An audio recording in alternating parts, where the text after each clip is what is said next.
Olá pessoal, tudo bem? Mais uma vez aqui, bem-vindo ao B2 Cursos Jurídicos, professor Sérgio Brito na área, Direito Administrativo em Foco. Pessoal, estamos vendo aí organização administrativa. Começamos a ver na videoaula passada a respeito das características das pessoas que formam a administração indireta, né? Vimos que elas têm personalidade jurídica própria, vimos que elas são criadas por lei, né?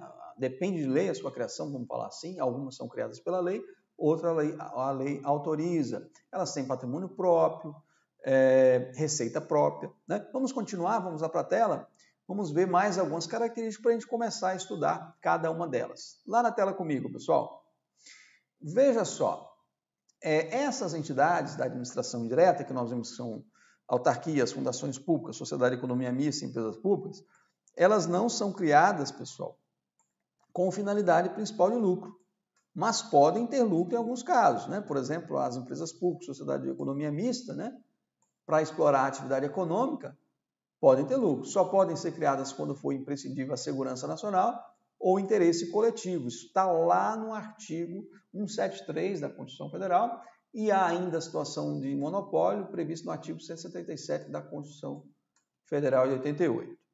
Veja só, essas entidades, muita gente erra, não quer dizer que elas não possam ter lucro. Lógico que a autarquia não pode ter lucro, porque não tem finalidade lucrativa, a fundação de forma alguma poderá ter lucro, mas uma sociedade economista e uma empresa pública pode ter lucro, mas não é o objetivo principal dessas entidades, tá?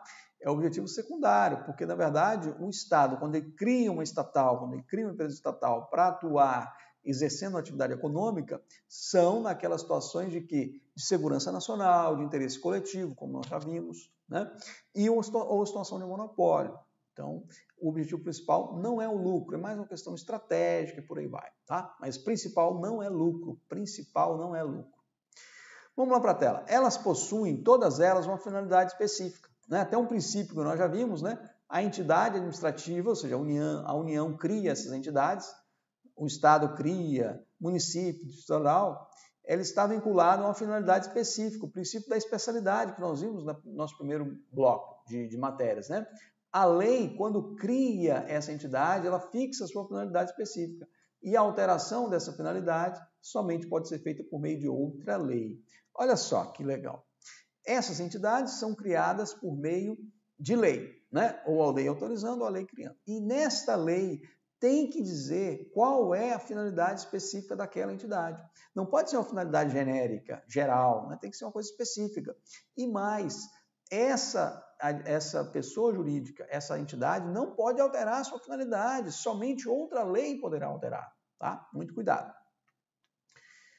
Princípio da especialidade, né, que nós vimos. Olha só, o controle. As entidades administrativas não estão subordinadas ao ente estatal. Não há hierarquia, tá? Não há relação hierárquica entre elas, entre a entidade estatal e a entidade administrativa criada. Muito cuidado. Estão sujeitas ao controle pelos três poderes, controle legislativo, inclusive por meio do TCU, controle pelo judiciário, né, controle judicial de seus atos, e o executivo, por meio da supervisão ministerial, chamado controle finalístico. Olha só.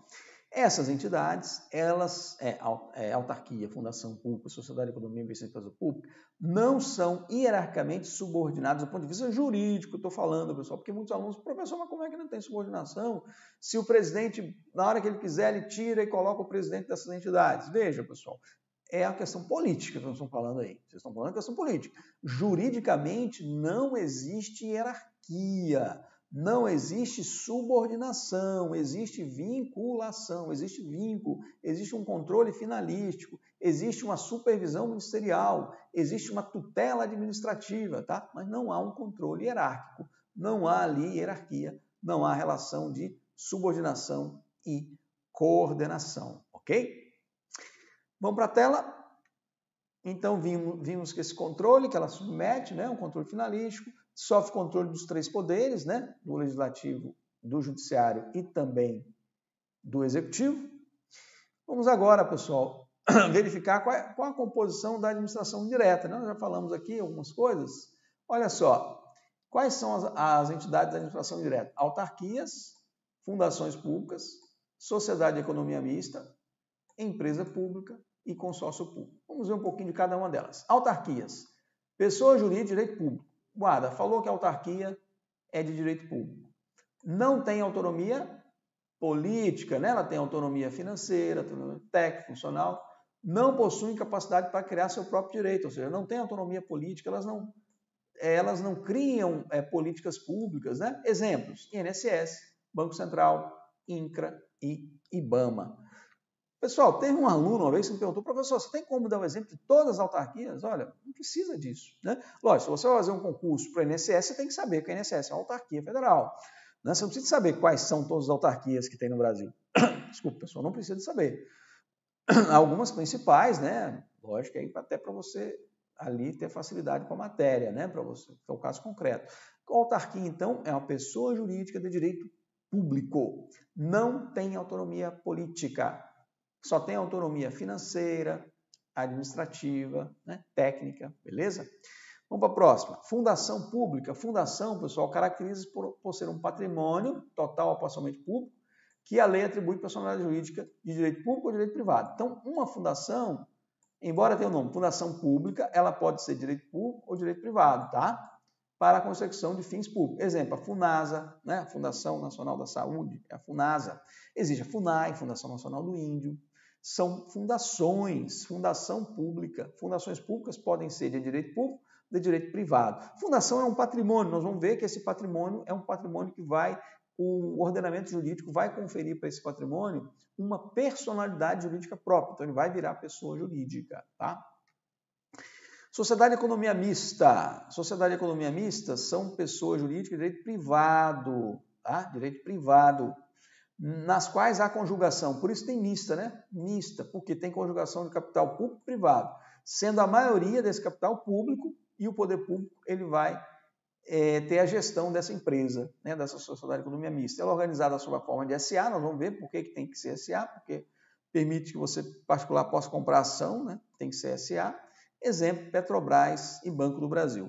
Pessoal, não se preocupe por hora que nós estamos só citando algumas classificações, exemplos, mas nós vamos depois estudar cada uma delas, tá? Sociedade de economia mista, o capital é misto o capital, tem parte pública, parte privada, sendo que a maioria deste capital ele é público e além de ser a maioria do capital público, a maioria do capital votante tem que ser público, porque a gestão, né, quem tem direito a voto para eleger o presidente, toda a direção daquela empresa, é o poder público. Então ele tem que ter a gestão dessa empresa, por isso que a maioria do capital votante é que pertence ao poder público. Votante no sentido de ter direito a voto ali, de votar no conselho e tal, e eleger o presidente, os diretores, tal, né? Toda aquela questão da gestão da empresa que tem que ser pública, tá?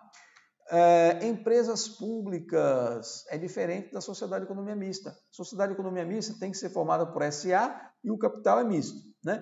As empresas públicas são pessoas de direito privado, tal como a sociedade de economia mista, mas o que é igual para por aí. Ela tem capital inteiramente público e organizada sob qualquer forma admitidas em direito. Exemplo, Caixa Econômica, Correios, a Infraero, né? São exemplos aí de empresas públicas. Capital 100% público. Pode ser criada sob qualquer forma admitida em direito. Né? Não vou falar aqui as comanditas simples, comandita composto, não vou falar disso. Né? Isso lá, direito empresarial, que eu inclusive falei aqui, que eu tomei bomba lá na prova de juiz estadual lá em Minas Gerais, né? Empresarial não é minha praia, mas o que nós vamos falar aqui do direito administrativo? Uma empresa pública pode ser criada sob qualquer forma admitida em direito, né? Tem a limitada, tem não sei o que, blá, blá, pode ser criada sob qualquer forma. Vamos lá para a próxima. Consórcio público tem personalidade jurídica de direito público ou direito privado. Consórcio público, pessoal, é previsto na Lei 11.107 de 2005. Veja só, nós não vamos aqui detalhar consórcio público. Lógico, eu tenho vários cursos, né? Aí, dependendo dos módulos, eu tenho aula sobre consórcio público, gravadas, nós vamos gravar mais, atualizadas, para aquelas pessoas que têm no seu edital concurso público, né? Consórcio público, tá? Mas numa prova aí, normalmente de nível médio, até nível, dependendo do nível superior, não é cobrado consórcio público assim com detalhes. Se tiver no seu edital, né, nós vamos formar aí um curso com essa matéria. Mas nesse curso agora básico, nós não vamos falar sobre consórcio público, não. Só mesmo mencionando que ele figura aí na administração indireta. Pode ser direito público ou direito privado, é regulamentado por uma lei própria 11.107 de 2005, tá? Vamos lá. Autarquias, né? Vamos falar aqui sobre as autarquias. Cai muito em prova a autarquia, né? São pessoas jurídicas, como nós já falamos, de direito público, possuem regime jurídico, pessoal, muito próximo da administração direta, União, Estado, Município e DF. Pessoal, tem alguns alunos, professor, a autarquia é quase como se fosse a administração direta lá na indireta. É mais ou menos isso, porque ela vai ter todas as prerrogativas. O regime dela é muito similar ao regime da entidade estatal. A entidade estatal, União, Estado, Município, DF, que forma a administração direta, né, pessoal? A autarquia é a administração indireta. E esta autarquia é pessoa jurídica de direito público. Essa autarquia, ela entra no conceito de fazenda pública, tem todas as prerrogativas. Ela tem, por exemplo, imunidade, prazo processual em dobro, né? Tal como o ente estatal. Vamos lá para a tela. Veja só, elas possuem capacidade exclusivamente administrativa, financeira e técnica, não tem autonomia legislativa nem autonomia política. Isso aqui é importantíssimo. Lógico que não tem autonomia legislativa, não pode criar lei, né? Então não tem autonomia legislativa. E não tem autonomia política. Elas não fazem política pública. Quem faz política pública é o ente estatal. Ah, muito cuidado, não tem. São dotadas de amplas prerrogativas, todos os poderes conferidos às entidades estatais, né? União, Estado, Município, DF, são a elas estendidos, inclusive as imunidades tributárias referentes a impostos sobre patrimônio, renda ou serviço, vinculados às suas finalidades essenciais ou a delas decorrentes. Pessoal, vou explicar isso aqui para vocês. O que é imunidade tributária? Imunidade tributária é não pagar tributo, não pagar impostos sobre patrimônio, renda e serviço. União, Estado, Município e Distrito Federal têm imunidade tributária, está previsto lá na Constituição. As autarquias também possuem essa imunidade tributária, elas não vão pagar impostos sobre patrimônio. Então, uma autarquia tem lá um veículo, uma autarquia tem um prédio, ela não vai pagar IPTU, IPVA, ela não vai pagar imposto de renda, né, sobre a renda, ela não vai pagar imposto sobre serviço, tá? Então, ela tem imunidade tributária, isso é uma prerrogativa que ela tem, tal como a entidade estatal, União, Estado, Município e DF, beleza? Elas são criadas por lei, tá? São criadas por lei específica, né? Para exercer em caráter especializado e com prerrogativas públicas, que nós já vimos, atividades típicas, guarde essa palavrinha, atividades típicas referentes à prestação de certos serviços públicos. Professor, o que uma autarquia faz? Atividade típica. Toda autarquia que você pensar, você vai ver que ela exerce uma atividade típica do Estado, uma atividade que seja essencialmente do Estado. Por exemplo, você vai ver a autarquia aplicando multa, você vai ver a autarquia exercendo, né, o poder de polícia, você vai ver a autarquia prestando um serviço público, que é um serviço estatal, né? Por exemplo, você pega a Universidade Federal, que é uma autarquia, você pega o INSS, que é uma autarquia, ele exerce atividade típica do Estado, ali a questão da Previdência, da assistência social, né?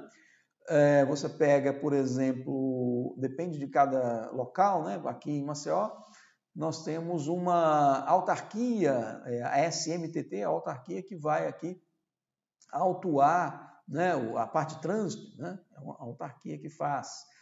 Então, se eu não me engano, São Paulo, eu não sei se a autarquia também, a SP Trans, estou na dúvida aqui, pessoal. Cada estrutura dessa, né, vai depender de cada particularidade.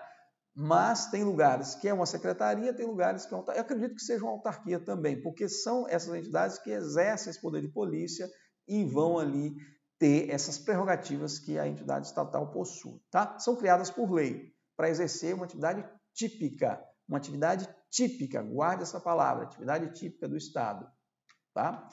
Os bens dessas autarquias são bens públicos, lógico, se elas têm personalidade de direito público, elas são pessoas de direito público, os seus bens são públicos, né? Portanto, eles são impenhoráveis, imprescritíveis, inalienáveis e não podem ser objeto de oneração. Vou explicar isso aqui. Pessoal, quando um bem é público, nós temos dois tipos de bem. Bem, as coisas. Você tem bens públicos e bens particulares, bens privados. Quando nós estamos falando de uma autarquia, né, assim como a União, Estado, Município e DF, que são entidades estatais, seus bens também são públicos, um bem de uma autarquia também é um bem público, né, porque a autarquia é uma entidade de direito público, né, uma pessoa de direito público. Essas entidades de direito público, os bens delas são públicos, tá? E que quer dizer que um bem é público? Ele é impenhorável, não pode ser penhorado. Se ela estiver devendo, o juiz não pode determinar, eu lá como juiz federal não posso determinar a penhora de um bem do INSS. Né? Por que não posso? Porque o INSS vai pagar os seus débitos por meio de precatório, ou por meio de RPV, de requisição de pequeno valor, né? Dependendo do valor, vai ser requisição, até 60 salários mínimos.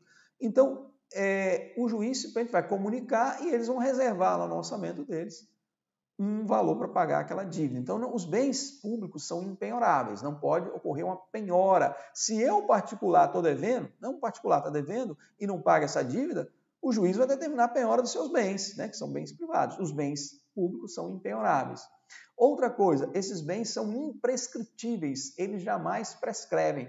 Então, se o sujeito, por exemplo, mora num terreno público por vários anos, vale 40, 50 anos, já ouviram falar a figura do uso capião, né? O sujeito que tem a posse de um bem por um determinado período, que a lei vai determinar qual é, pode ser 5, depende do tipo de uso capião, ele vai ser dono daquele terreno, daquele imóvel. No caso do bem público, jamais será adquirido por uso capião. Então, imprescritível, não pode ser adquirido por uso capião. Então, mesmo que um particular more 50 anos num bem público, ele não vira dono, porque o bem público ele é imprescritível. E ele é inalienável, ele não pode ser vendido, tá? E não pode ser onerado, ou seja, não cabe ali uma hipoteca sobre um bem público, né? Uma oneração, um direito real de garantia, não cabe também. Tá? Então, o bem público ele é impenhorável, imprescritível, inalienável e não pode ser objeto de oneração, ou seja, não pode ser objeto de ônus reais. Penhora, anticrese ou... penhora não, desculpa. Hipoteca, penhor ou anticrese, que são aí os ônus reais que incidem, né? Os direitos reais que incidem de garantia, que incidem sobre determinados bens, ok? Vamos lá para a tela. Então, muito cuidado, os bens das autarquias são públicos. Passamos ali, característica das autarquias, pessoal. Veja, relação da autarquia com a pessoa jurídica que criou, né? Por exemplo, a autarquia federal, quem criou foi a União. Qual é a relação entre a autarquia e a União? Não há controle hierárquico. Existe um controle chamado finalístico, ou tutela administrativa, para verificar se a finalidade específica da autarquia está sendo cumprida. Não há subordinação, né? Não há hierarquia, mas apenas vinculação. Isso aqui cai muito em prova. Olha só, tanto que a gente fala assim, a Universidade Federal de Minas Gerais é uma autarquia vinculada ao Ministério da Educação e não subordinada ao Ministério da Educação, né? Então, toda autarquia, você vai ver que ela está vinculada, se for federal, né, a algum ministério e não subordinada, porque não há ali subordinação, não há ali hierarquia, há ali vínculo, a vinculação. Que tipo de controle, professor? Não pode ser hierárquico, obviamente. Se não tem hierarquia, não é controle hierárquico, é um controle finalístico, também conhecido como supervisão ministerial ou tutela administrativa, né? São vários nomes aí para a mesma coisa, tá? Lá na tela, então lembrar que há um controle finalístico, né? Não há hierarquia.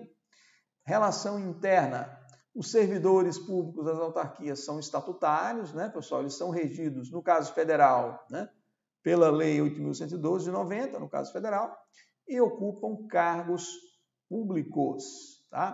Pode, logicamente, ser cargo público efetivo ou cargo em comissão. O importante saber é que os servidores das autarquias são servidores estatutários. Obviamente que em alguns casos pode ter um servidor temporário.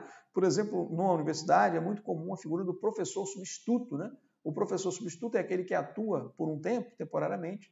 Ele é um servidor temporário, ele não será estatutário, né, nesse caso. Estatutário é aquele que ou faz concurso ou ocupa um cargo em comissão, no caso federal, regido pela Lei 8.112, ele ocupa cargo público, tá? E não emprego público.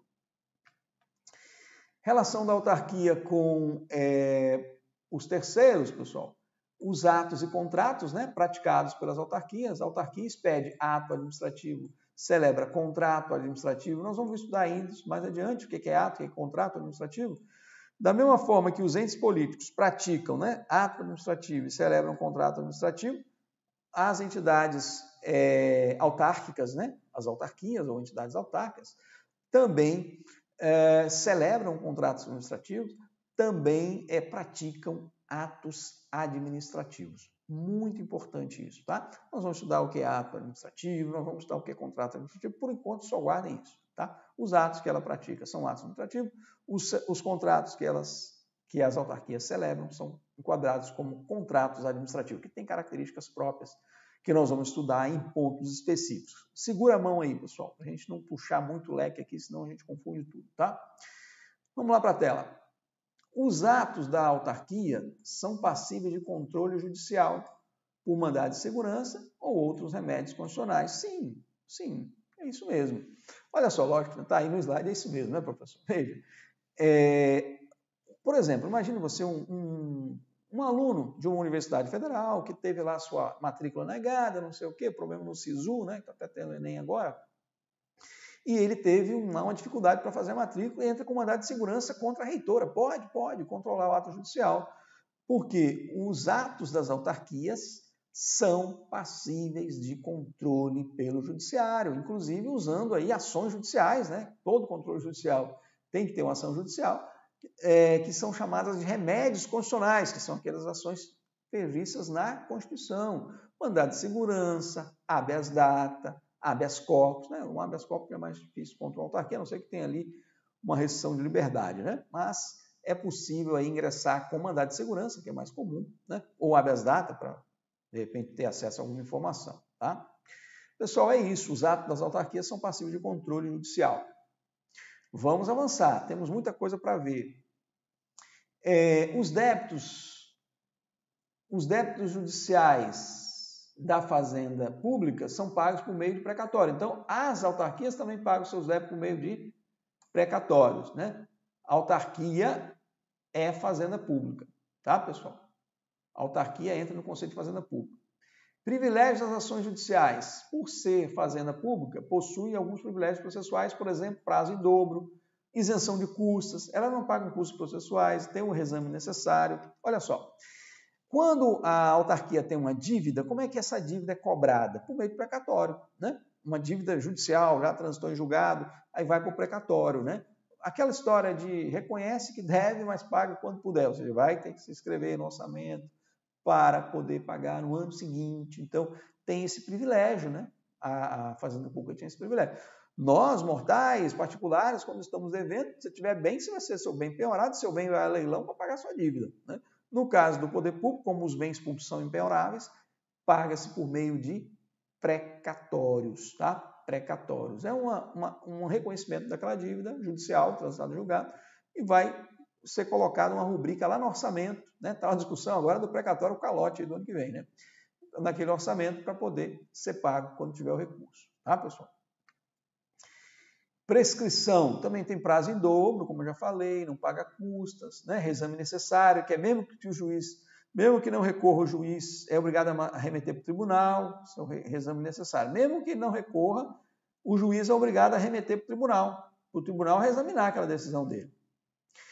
Contra a Fazenda Pública, né? Prescrição quinquenal, a prescrição das ações contra a autarquia sujeita-se à mesma disciplina aplicável à prescrição contra a Fazenda Pública, ou seja, prescreve em 5 anos. Deixa eu explicar isso aqui melhor.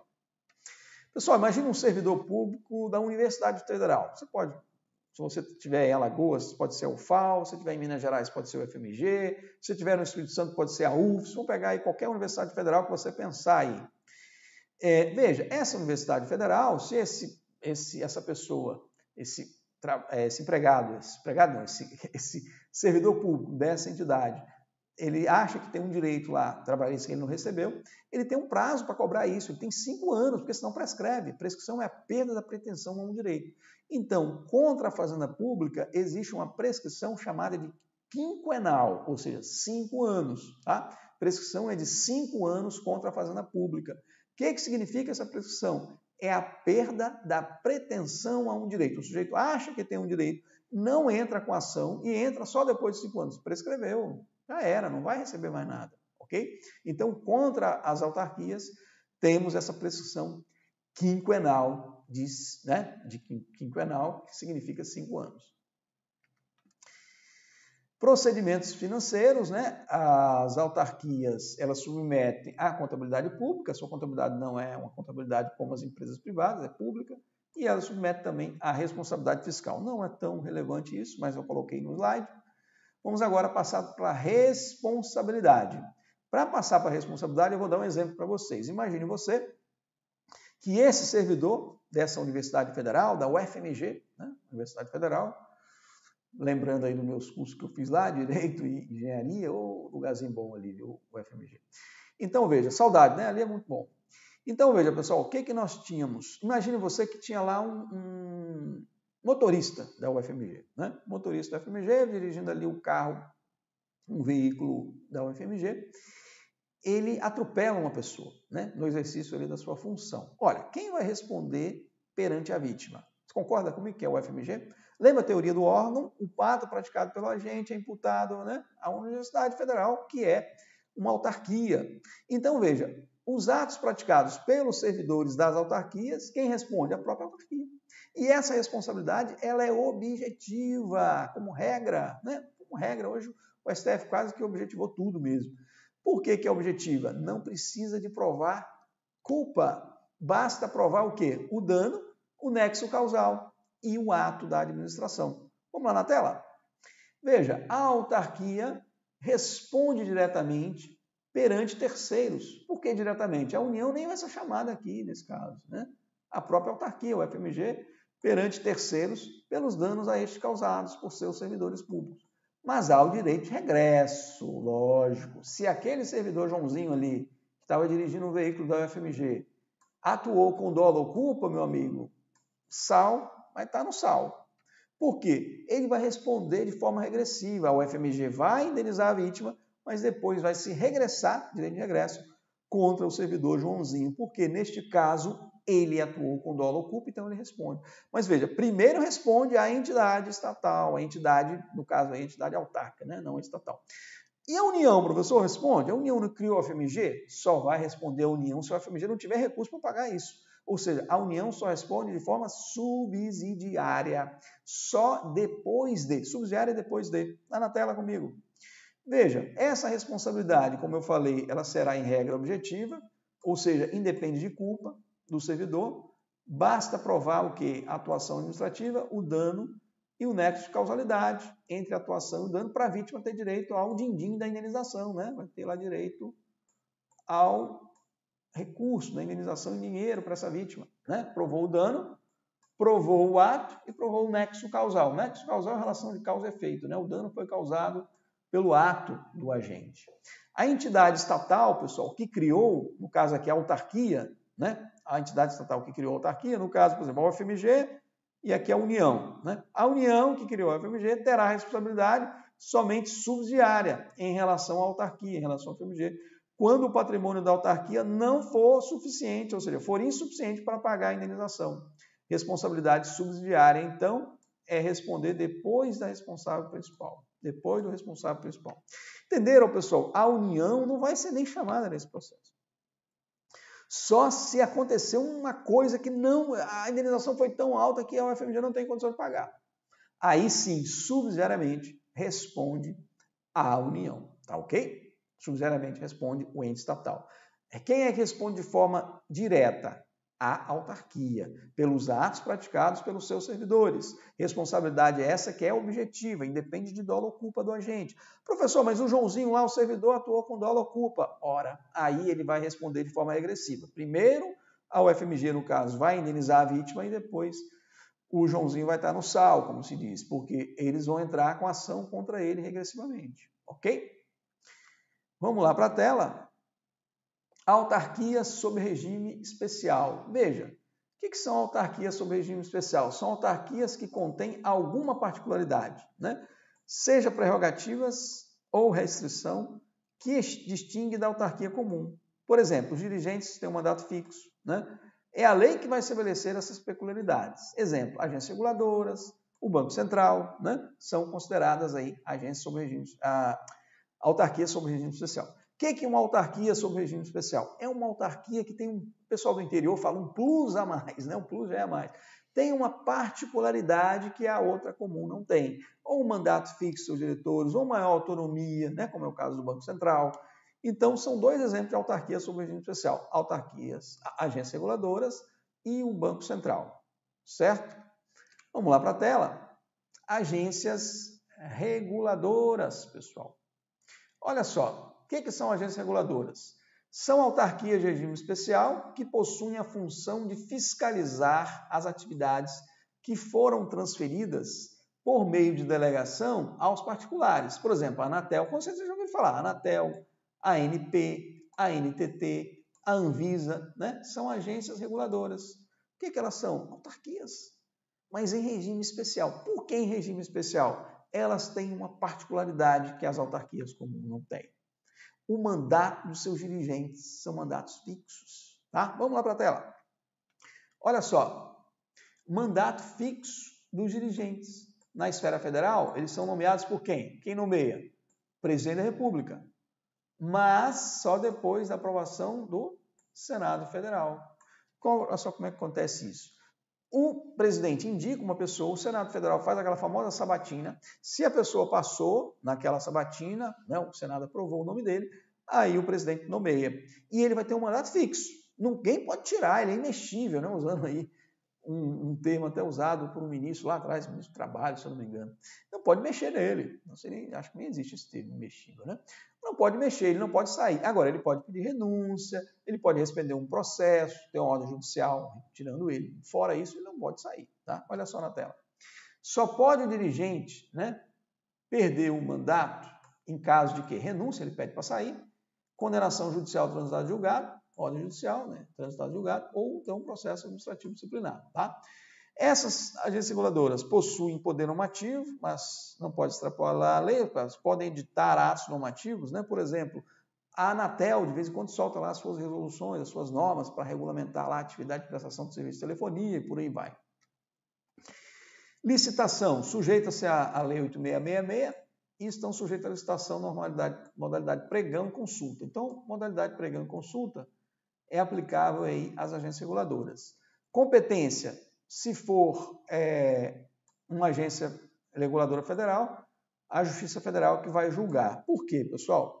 As ações contra as autarquias, isso é importante.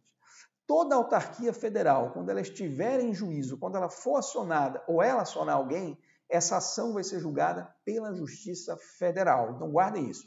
Uma autarquia federal, quando ela é acionada ou alguém aciona ela, quem vai julgar? A Justiça Federal, ok? Autarquia federal, julgamento será feito pela Justiça Federal. Ora, se uma agência reguladora é federal, ela é uma autarquia federal, então ela vai parar lá na Justiça Federal essa ação em que ela é parte, seja autora, seja ré. O que é uma agência executiva? A agência executiva não pode ser confundida com a agência reguladora, pessoal. São coisas diferentes, tá? Veja, a agência executiva pode ser uma autarquia ou uma fundação, tá?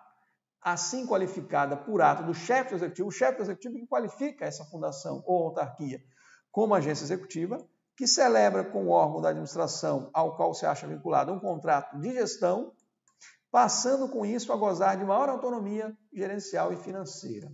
Olha só, como é que é uma agência executiva? Essa agência executiva, então, ela pode ser uma fundação ou uma autarquia. Ela vai passar por um processo de reestruturação. O chefe do executivo vai qualificá-la como agência executiva e ela agora vai celebrar um contrato de gestão com a entidade estatal, lhe dando mais autonomia, mais recursos, mas, por outro lado, vai ter que cumprir metas, vai ter que cumprir resultados. Então, é a aplicação do princípio da isonomia, não, da eficiência. Tá? Vamos lá para a tela? Olha só.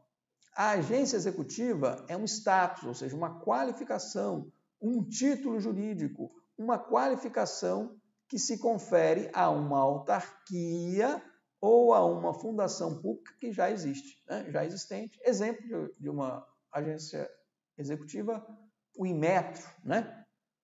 Instituto Nacional de Pesos e Medidas, né? Que de vez em quando fica muito aquelas reportagens no Fantástico, a água não tem tantos ml, não sei o que, está fraudado. Então, o Inmetro, ele é considerado uma agência executiva. Ok? Vamos para a tela. Como é que esse trem cai em concurso, né, pessoal? A gente fala, agora quer saber como é que esse trem cai em prova. Como é que isso cai em prova, professor? Vamos lá. Olha só, primeira questão.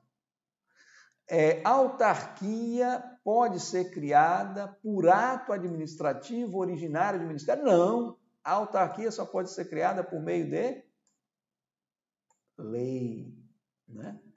Só por meio de lei. Está errada. Já começou errado. Pessoal, lembre isso. A autarquia só pode ser criada por meio de lei. A lei cria a autarquia. Beleza? Vamos lá, já estava passando de página, mas não é ainda essa aqui. Olha só, segunda questão lá. Uma autarquia federal pode firmar contrato com o poder público com a finalidade de ampliar sua autonomia financeira e gerencial? Pode, né? Aquela autarquia que vai lá ser qualificada como por exemplo, uma agência executiva que nós falamos, né? Pode firmar um contrato de gestão, né? Para lhe garantir mais autonomia financeira e gerencial. Beleza, certinho. Próxima. As autarquias, pessoas jurídicas de direito público, são criadas por lei e têm capacidade de autoadministração. São criadas por lei, têm pessoas de direito público, têm capacidade de autoadministração. Bingo! Certíssima. Né, pessoal? Criadas por lei, têm capacidade de autoadministração e elas são pessoas de direito público. Beleza? Vamos na tela? Olha só, quando criadas como autarquias de regime especial, quando criadas, né, como autarquias de regime especial, as agências reguladoras integram a administração direta? Não, a administração indireta, né? Pessoal, essa tá manha, né? Se ela é uma autarquia, né, autarquia é administração indireta, né? Erro. Passamos agora, pessoal, passei demais aqui. Passamos agora para a próxima questão.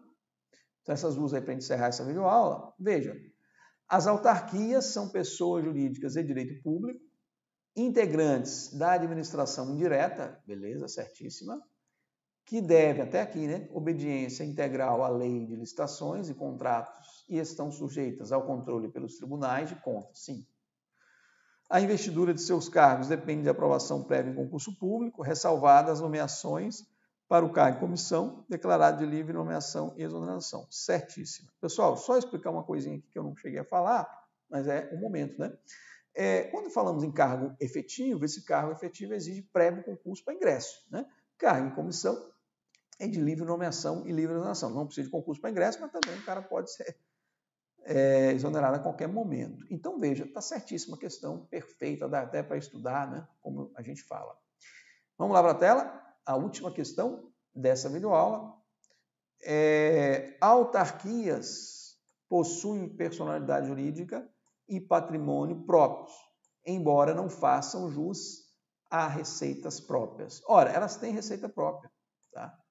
Está errado aqui nessa parte final. Ela tem patrimônio, tem personalidade jurídica própria, esse é meu seu errado, tá?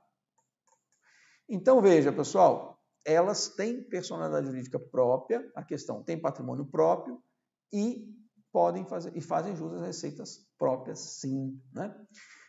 Uma vez que está no seu orçamento, é receita própria.